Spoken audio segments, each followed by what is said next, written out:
Hey guys, cooldomino here. This would be a short video, relatively short video, on how to change the bearings on a Model 2 Siren and a Thunderbolt chopper, because they're both use the same bearings and brushes in here. So I already took the brush caps out right here. You can see the brush caps from the Model 2. If I go ahead and spin this here, you can see it spins pretty well, but the bearings are pretty tight. So I'm going to fix that by giving this new brushes, basically. And I'm going to start by disassembling, the Model 2, so go ahead and do that now. So I got the Model 2 disassembled. The chopper just over there right now. So you're going to need some of these right here. You're going to need a set of socket wrenches. You're also going to need a bearing puller like this one here, or you can get these at Harbor Freight or online somewhere. These are the bearings I'm going to use right here. I got these out of an old ceiling fan. And the part number on these is 6203. See, these bearings spin a lot better than this one. This one has a damaged shield though, because that was my fault though, but it still spins freely though. So, yeah. So those are going to go in the toaster oven to preheat those. And while those are preheating, the reason why I want to use a toaster oven though, because these bearings will actually expand while they are in the toaster oven. And basically, when they expand, you can slide them onto the shaft a little easier instead of just using a hammer to tap them on. But if you do need to use a hammer, make sure you tap on the inner race of the bearing, not the outer race. So I'm going to go ahead and put these two bearings into the toaster oven. And then preheat it as high as they will go. You can get an actual inner race heater as well, but those are more expensive, and you can buy a toaster oven from a thrift store for like a couple bucks basically. So I'm going to use a toaster oven in this case. I'm going to go ahead and start this up and get as hot as it will go, and it's going to be 2 hours. I kind of don't really need 2 hours now. Alright, that started to heat up though, you can see. So I get a little warm in there, which is a good thing. So I'm going to bring the Model 2 chopper over and show you how to pull the bearings off. So these are the little bearings here. You see they're pretty tight. You can see I don't want to spin freely. They're also kind of greasy. Well, I tried re-greasing them one time. This one on this side is doing a little better, but I might replace it as well. Oh yeah, you're also going to need a set of channel locks as well. I'm going to grab a set of channel locks from up here as well. I'm going to start at the bottom bearing. So I'm going to go ahead and put this on here. I'm going to use a now that is currently on there, the bearing puller. I'm going to go ahead and use a 11/16 socket and a socket wrench. You could use power tools though, but it's recommended to just use hand tools for this, because you don't want to break any bearings, break anything with your bearing. And basically what you want to do is you want to tighten this on here. These bearings should come off pretty easily though, because I have pulled them off once before. So yeah. These bearings should come off. Yeah, I feel it's come off pretty easily now. As you can see here, if I can zoom in here. So you can see there, the bearing is actually starting to come off the shaft. So let me get this focused. I don't want to focus there. I want to focus there. There we go. So that's just coming off though. You can see the bearing being pulled off the shaft. Once this is off all the way, you can start picking up the puller just gently, and there you go. You got the old bearing off. Now these bearings shouldn't take long to heat up. So now I'm going to do the same thing on the other side. This bearing's off, so you can see this bearing's pretty messed up right now, but hopefully I'll be able to focus. Come on, focus. Well, you can, there it goes. Kind of. Right, you can see the bearing's kind of messed up though, but that's okay. I'm probably going to scrap that bearing. So, you're probably wondering why this is a 48 tooth commutator, even if my Model 2 is newer. Well, because I replaced the armature on it, basically. Because the other armature is not level. If you want to watch the live stream on when I did that, click up here in the card, and it should be up there. Anyways, back to the bearing removal. I'm going to flip this over. Now, this is a little retaining nut here. I already went ahead and removed the star nut though, but if you need to remove the star washer in there, just use a small screwdriver, kind of get in there and bend the holders out of the way. I already did that, so I'm going to go ahead and pull off the retaining nut right here. So you don't want to lose this though, because these have kind of unique threads, it looks like. I don't even know what his part number is. It might say on it though, depending on your Model 2 year. You probably got a new one at Federal if you need to though. Probably not that expensive. Okay, it smells like wax now. You can see the toaster oven's heating up. That's a good sign. Now these bearings are going to get pretty hot. So, my gloves. I'm going to use my gloves.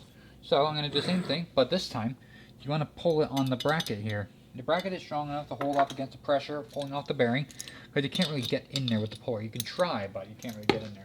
So I'm going to spin this, undo the shaft. Now the bearings should be up to temperature now. Yep, basically these are shielded bearings and sealed bearings. Then go ahead and put this on right there. I don't know where my gloves went. And then go ahead and tighten this down like you would with the other bearing. I'll show you in a minute why you want to preheat your bearings. And once you get that tightened on, go ahead and do the same thing. Crank this off right here. Again, mine will come off pretty easily, but yours might be a little harder to get off though, because you're never taking your bearings off. I took mine off already. See, that one came off pretty easily. And that's all we need to do. Now I have to remember to put the bracket on, so I'm going to leave the bracket on there, and these are the old bearing. Now it should be time to put the other bearing on. So I'm going to, just in case, if the bearings don't want to cooperate, I'm going to take my 11/16 socket off, making sure it lines up to the inner race of the bearing, like this here. Make sure it's lined up to the inner race, which it is. Just in case if something doesn't work out. While the bearings are heating up though, I'm going to tell you they have to work, kind of have to work fast with the bearings though, because if you don't work fast, they'll contract quickly, and you're going to have to pull them off again, maybe risk damaging the shield or the seal to get them back off, and that's going to be a real pain in the butt if you're not careful. So yeah, hopefully I can get these bearings on quickly. So yeah, aluminum is nice, because I did a video on swapping the armature though. The video will be in the card earlier in the video. The rotor is made of aluminum, so aluminum expands more so than steel, and bearings are made of steel. So, in that case, I'm going to slide this back out of the way. And I move my camera over. Right there. Make sure I'm zoomed out of the way. Yes, I am. And I'm going to get ready to put one of the bearings on. Hopefully they're the right size. So let's just... I'm going to see how hot they are real quick. Yeah, they're pretty hot. I think they're ready. So, I'm going to do one bearing at a time. So I'm going to be ready. Basically, as soon as I pull the bearing out, it's going to start cooling down. I'm going to put my gloves on here. I'm going to open this up. I'm going to do this bearing on the top. You can see that went on there nice and smoothly. Now I'm going to hold it until it starts solidifying, or until it's like, not solidifying, until it starts cooling down. And while that is cooling down, I'm going to put the nut back on.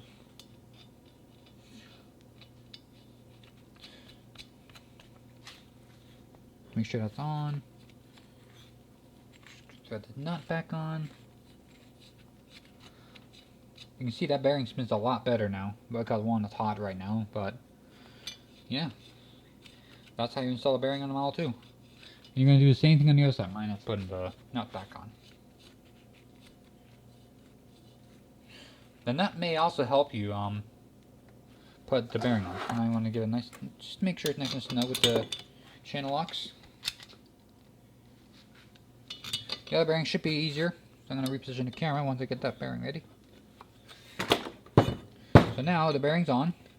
It's still pretty hot, but the everything should hold in place. The nut should hold in place. I'm going to flip this on its side, like that. Re-angle my camera so you can see what's going on here. There we go. Focus on that point. The bearings are up to temperature. I'm going to do the same thing. I'm going to move this over here so you can see a little better. So I'm going to take the bearing out. This one like this. See how easy that went on? That only happens when the bearings are heated up. See, the bearing is now warm. It's still very hot. And I'm going to let that cool down. Okay, so it's been a couple minutes though. You just saw how easily the bearings slid on now. You can see, so they're still pretty hot, but they're cooling down quickly. Now if I pick this up here, you can see it holds the bearing, which is what you want. That's one test you can do. Flip it over and do the other test, but this time with the bracket. Well, the nuts in here though, but yeah, that's holding on nicely. I'm going to go ahead and reinstall this in my Model 2 and I'll be right back. So now the Model 2 rotor has been reinstalled in my siren, the armature assembly, so basically now I'm going to spin it. You can see it spins a whole lot better. Bearings make a little bit of noise, but I think it'll be okay. Can't tell if it's the bearing or the brushes. I think it's the brushes, so now I do that. Yeah, it should stop doing that. Yep. So that's just the brushes, and basically, yeah, pretty easy process to do. You can do it on a Thunderbolt chopper as well, as I mentioned earlier. They take the same bearing. Other than that, this is pretty much the end of the video. Thanks for watching. Please like, comment, and subscribe, and have a great day.